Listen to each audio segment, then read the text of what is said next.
제20대 대통령 선거가 코앞으로 다가왔습니다. 여러모로 말도 많고 탈도 많은 대선이지만 할 건 해야겠죠. 리얼캐스트가 대선 유력 주자인 양강 후보의 공약을 가볍게 훑어보겠습니다. 각설하고 바로 시작하죠. 구독과 좋아요, 알림 설정 잊지 마세요. 이재명 후보의 공약은 전반적으로 대선 국면 초기에 비해 선명성이 줄어든 인상이 있습니다. 수요를 억제해서 집값을 잡겠다는 현 정부의 정책 노선과는 선을 긋고 공급 확대 및 세제 부담 완화 메시지를 내다보니 그렇게 된 것 같네요. 전국에 311만 호 규모의 주택을 공급할 예정이라고 하고 반값 아파트 공약도 있습니다. 정비사업 관련해서는 4종 주거지역을 신설해서 용적률을 높이는 등 사업성을 개선해서 빠른 공급을 유도하겠다는 것으로 보이고요.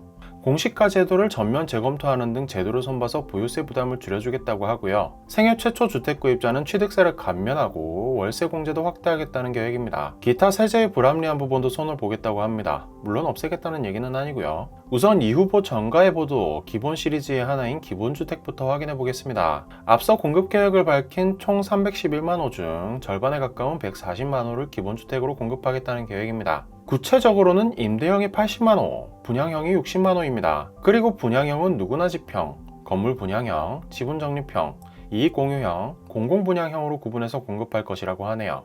여기다 택지를 조성 원가로 저렴하게 공급하고 분양가 상한제를 민간에 적용하는 동시에 분양 원가 공개를 확대해서 반값 아파트를 대량으로 공급하겠다고 합니다. 청년에 대한 구애가 특히 눈에 띄는데요. 신규 공급 물량의 30%는 무주택 청년에게 우선 배정한다고 하고 특히 용산공원 인근에 공급될 10만 호는 전부 청년 기본주택으로 공급한다고 합니다. 그리고 생애 최초 주택 구입자는 LTV를 최대 90%까지 인정해주겠다고 하고 정책 모기지도 확대할 계획입니다. 이외에 잔금 대출이나 전세 대출도 좀 풀어주겠다는 계획도 눈에 띄네요. 다만 거주나 업무에 쓰지 않는 부동산에 대한 부담과 제한은 강화하고 부동산 정책 신뢰 회복을 위한 공직자 물갈이에도 신경 쓰겠다는 걸 보면 투기를 엄단하겠다는 기조도 유지되고 있습니다. 이 후보를 일약 스타로 띄운 정책을 꼽으라면 국토보유세도 빠질 수 없죠. 지금은 토지이익 배당제라는 이름으로 바뀌었는데요. 워낙 논란도 많고 경쟁 후보들이 증세 프레임으로 후드려 패기 좋은 공약이다 보니 직접적인 메시지는 자제하고 있는 듯합니다.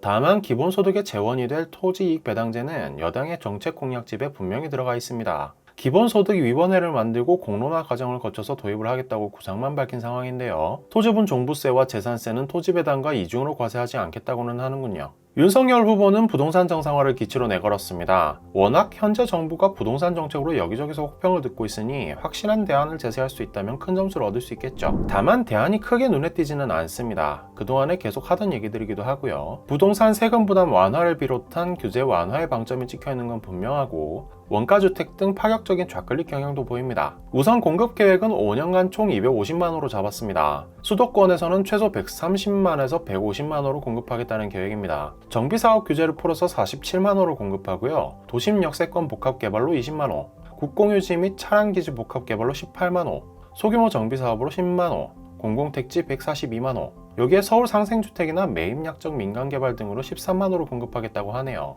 일단 이번 정부에서 시도한 각종 규제는 되감겠다는 게 눈에 보입니다. 임대차 3법은 적절하게 개정하겠다고 하고 등록임대사업자 지원 제도를 강화하고 민간임대주택을 활성화해서 전월세난을 해결하겠다는 계획입니다.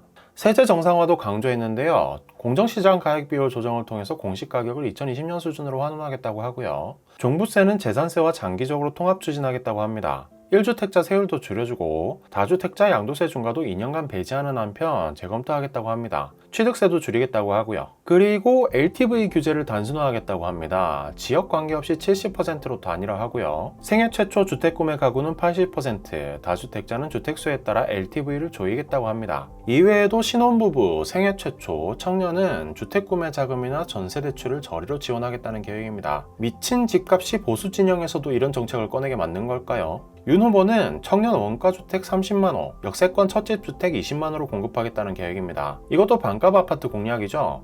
청년에 대한 구애인 건 마찬가지입니다. 청년 원가주택은 청년에게 공공분양주택을 건설원가 수준으로 공급하겠다는 계획입니다. 분양가의 20%만 내고 입주해서 나머지는 장기원리금 상환을 통해 매입하는 형태입니다. 5년간 전매는 제한되고 매각은 국가에 해서 차익은 70%까지 돌려받을 수 있게 합니다. 역세권 첫집주택은 정비사업과 연계하거나 국공유지를 활용해서 공공분양주택을 싸게 공급하겠다는 계획인데요. 많이 보던 내용이긴 합니다. 경선 당시에 꺼내든 공약인데 여당의 아이디어와 참 비슷해서 공격을 많이 당했었죠.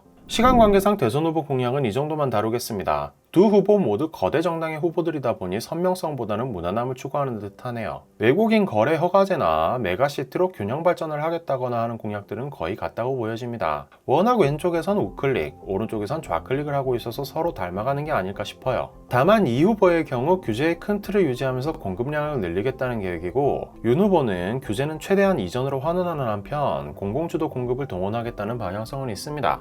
대선까진 아직 약간이나마 시간이 남아있으니 공약집을 자세히 들여다보시기를 당부드립니다. 앞으로의 5년을 위해서요. 오늘 준비한 이야기는 여기까지입니다. 이야기가 마음에 드셨다면 구독과 좋아요, 알림 설정도 부탁드립니다.